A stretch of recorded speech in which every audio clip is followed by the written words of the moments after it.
Well, it's been about a week since the new UA was released. I figure it's time we weighed in.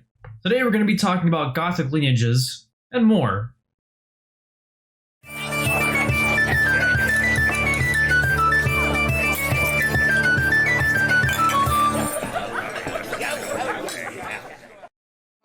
Welcome to the Homebrew Crew. I'm Tony, this is Sean, and we are going over Gothic Lineages, which is the new UA. It's a very important new UA, the first of the year if I'm not mistaken, and it's definitely caused quite a few waves amongst the D&D community for good or bad reasons. Yeah, it's got a little bit of controversy going with it, and obviously you guys can go and download it. It's right there on the Wizard site. We'll put the link below if you don't have it, but the basics of this thing is not only moving those ability scores around, but also some new racial, it's lineages now. Yeah, exactly. Racial. And it's interesting, for a UA, typically this is playtest material, but they do make mention of how things will be kind of different going forward, as they do mention later in the actual document. So we're going to be kind of going over, obviously the Gothic Lineage stuff, but also kind of the base changes that they're going to be making to the core mechanics of D&D. Right, and I'm going to sort of play a little bit of devil's advocate here. Please don't take this as my opinion. It's just things that we've heard out there, and we're just going to kind of go along with it. Yeah, of course. We're just here to make some points, and you're free to think what you will. Right, so let's get into it. Hey, look, down here in the corner. We love being down here. Okay, so Gothic Lineages, the whole point of this thing is to take away the idea of your things are assigned by your race.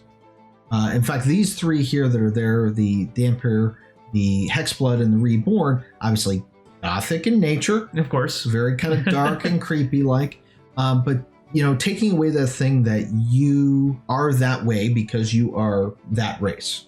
Yeah, and obviously it's kind of done for a couple of different reasons, which we will get into. But again, kind of like we're reading a regular UA for a new race, it does go into creating a character. It makes a point to now know that you possess only your lineage's racial traits. And it actually starts going into ability score increases, where we kind of see that really first important change, where now when you determine your ability scores, increase one of those scores by 2 and increase a different one by 1. Unless you're playing a Triton. Those Tritons are 1-1-1, and you can move that 1-1-1 around anywhere else. But it actually, one of my characters in one of my campaigns, a friend of mine that's playing in one of my campaigns, made a particular race. He made a dark elf wizard with it. And we were going over some of the stuff the other day because, they've got charisma and dexterity normally. And with this, it actually allows him to move that to his intelligence, and it would change how that whole thing goes. And it makes sense that, come on, dark elves are intelligent too. It could be, you could have one that's very book learned, Of course. And that's kind of the idea behind that. And that part of this I like. I like the fact that you can move those things around. It doesn't really do anything bad.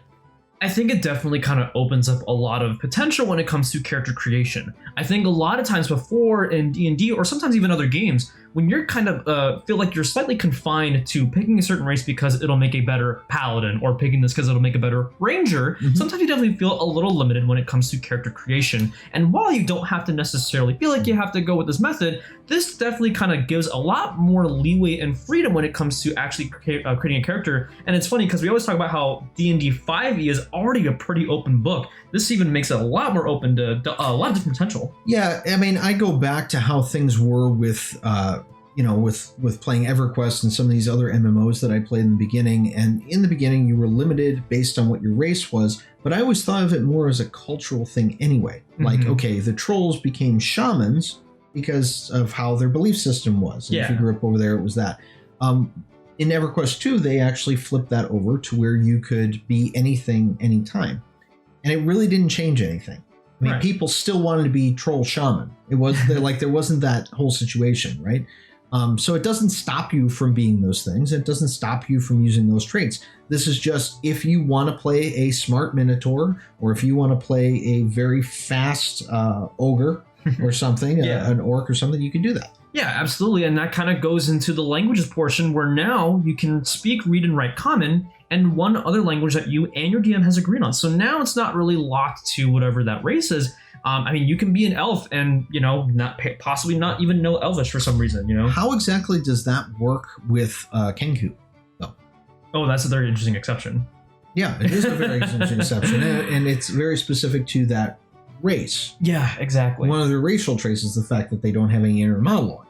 Yeah, exactly. So it's going to be interesting to see how this kind of implements changes into already existing D&D races, because they were built on the preface that we would typically go with a preset set of languages, a preset ability score improvements. So it's going to be very interesting to see how we go, moving forward. But in this case, we're kind of just looking at what they're proposing now. Right. And if you go down here to the creature type section, obviously there are different types of creatures in D&D already, and this goes over it in detail with all the different creature types.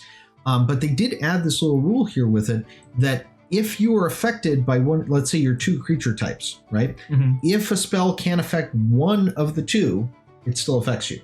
And it's interesting, we have reviewed races before, and I remember we were having this on our stream as a conversation, how we even took like a human plus a construct, and you've got that humanoid feature, but now you have that construct feature. Do you choose to take both of those things because it could be good for you, it could be bad for you? Here they're very specific. Here it's, if you've got 2 of them and you can fit the requirement of one of those races, you are going to get affected by said skill, said spell, whatever it is it ends up being. Right. So don't worry, you undead people.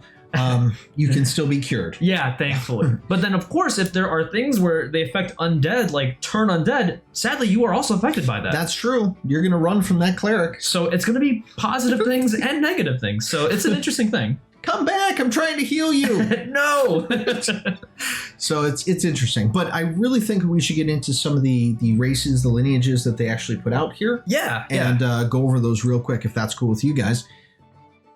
You want to start with this one? Yeah, so dhampir is essentially vampires, is a good way to describe it. Like pseudo-vampires. Pseudo-vampires, yeah.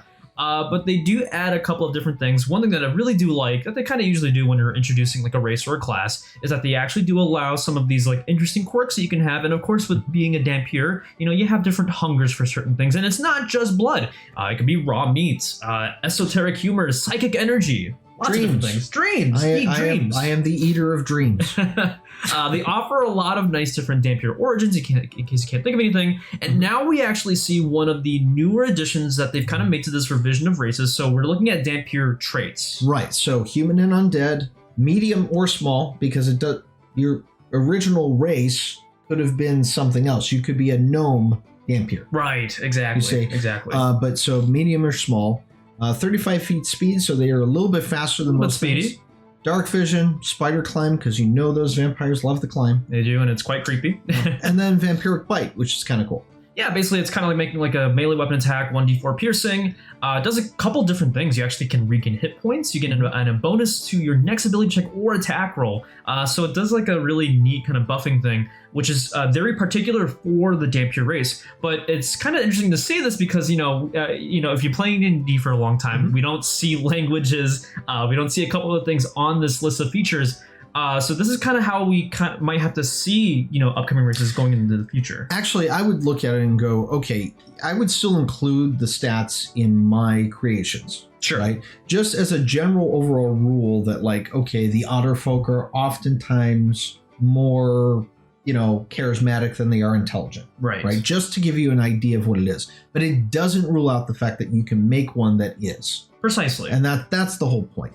As far as rules go, don't change your brews to make this work. Go with what you believe the race will be. The only thing that I do realize about it, though, is that it's going to change how you're going to write homebrew races, if you're publishing them. Yeah, especially if you're going to be taking this into consideration, especially if this is going to be the norm going forward into official 5e, it's definitely going to make a lot of changes for you homebrewers out there because, and even maybe even possibly old stuff that has been formatted for the original base. It's going to be really interesting going forward. Definitely have to take that into consideration. So. Right. Yeah, because you're going to have to write more about the background and history of that culture. Which actually is not a bad thing. We actually encourage people to do that here at Homebrew Crew. So if anything, if it kind of helps people motivate themselves to be more creative, why not, right? Absolutely. So I guess when it comes to this Gothic lineage, we have the hexblood, which is basically a hag. Yeah, and I'm enjoying this one. Yeah. I made a hag. Or a hexblood, I'm sorry. Yeah. Made a hexblood with it. The origins are pretty much the same with that. You maybe cursed as a child, this, that, whatever. I don't know, maybe Stephen King came up and said hello. There's all sorts of reasons why you would become a hag. Dark vision, fey resilience, that's pretty simple. Hex magic allows you to use disguise self like any good hag would. Yeah. As well as I think like there's hex another one spells, there. yeah. Hex, just specifically hex. Yeah, right? exactly. So those things work really cool. But the coolest thing they get is this magic token. Yeah, so basically you take like a tooth or a nail, it's imbued with magic, and while this token is imbued this way, you can use an action to send a telepathic message to the creature holding or carrying this token as long as you're on the same plane of existence and you are within 10 miles of it. So it's kind of like a sending stone. Yeah, but in the same thing with that, as long as you're within 10 miles of it, you can also go into a trance and hear everything that was going on. Yeah. So not only do you have a way for them to communicate to you, you have a way to spy on them as well. Yeah, exactly, which is really cool. And then, of course, the last one we have here is the reborn. I guess your undead kind of lineage, if you want to look at it that way. Sort of. They've come back. Yeah, they've been born again. Back. And these are kind of interesting with it. I remember we were talking about the reborn rogue that existed back in UA stuff. Interesting because we see one or two of those features kind of come back in there. Obviously, you got more roll tables and origins and things like that. But the thing I like about this is it's humanoid as well as construct or undead. So you can be Alphonse Elric from... Oh my god, you literally can. That's amazing. So you can be part construct, which is kind of cool. Yep. Again, medium or small. Speed is 30. Dark vision. Everything's getting dark vision nowadays. What doesn't have dark vision nowadays, though, to be fair? Humans. Yeah. Humans do not have dark vision. But why don't we go over Deathless Nature? Yeah, so this one's kind of interesting. Deathless Nature gives a couple different things. Advantage on saving throws against disease and being poisoned. Mm-hmm. You have advantage on death saving throws, which is pretty major. You don't have to eat, drink, or sleep, or eat, drink, or breathe. Mm-hmm. And you don't need to sleep, and magic can't put you to sleep. So you got a little bit of elf in there. Yeah. Stuff. You got the construct, don't eat, drink, or breathe kind of thing. And then they pulled in that thing from the rogue and threw it in here too with knowledge from the past. Slightly changed it a little bit because knowledge from a past life was something that we saw in that rogue. Essentially, when you make an ability check that uses a skill, you can roll a d6 and add the number to the roll to the check. You can use this feature a number of times equal to your proficiency bonus and regain all uses on a long rest. Kind of going again that idea that, in your past lives, you kind of like, oh, I knew how to do that, so you kind of add that d6.